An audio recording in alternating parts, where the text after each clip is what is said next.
بسم اللہ الرحمن الرحیم۔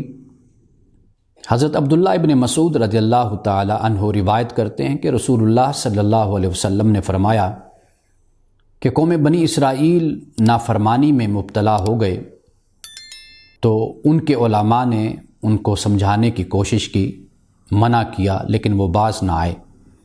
تو علماء کرام ان کے ساتھ کھانے پینے اور مجلسوں میں مصروف ہو گئے، تو اللہ سبحانہ و تعالیٰ نے ان کے دل ایک دوسرے کے ساتھ ملا دیے۔ پھر اللہ سبحانہ و تعالیٰ نے حضرت داؤد اور حضرت عیسیٰ علیہ السلام کے ذریعے سے ان پر لعنت کی، کیونکہ وہ سرکشی میں، نافرمانی میں حد سے بڑھتے چلے گئے تھے۔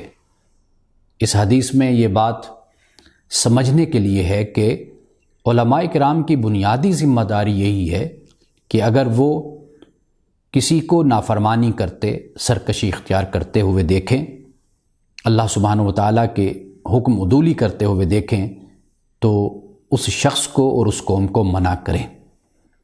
یہ ان کی ذمہ داری ہے۔ اور اگر سرکشی اور نافرمانی حد سے بڑھ جاتی ہے تو پھر علماء کو یہ چاہیے کہ وہ ان سے علیحدگی اختیار کریں، لیکن دعوت کا، تبلیغ کا سلسلہ جاری رکھیں۔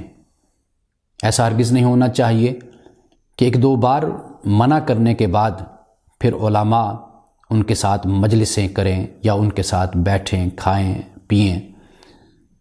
اس کا اثر اور اس کا نتیجہ یہ ہوتا ہے کہ وہ پورا معاشرہ پھر بدعنوانی، بد اخلاقی اور بد کرداری کی لپیٹ میں آ جاتا ہے، کیونکہ علماء کی بنیادی ذمہ داری بحیثیت رہبر کے رہنما کی یہی ہوتی ہے کہ وہ اللہ اور اس کے رسول کی تعلیمات کے مطابق معاشرے کی اصلاح کا کام جاری رکھیں۔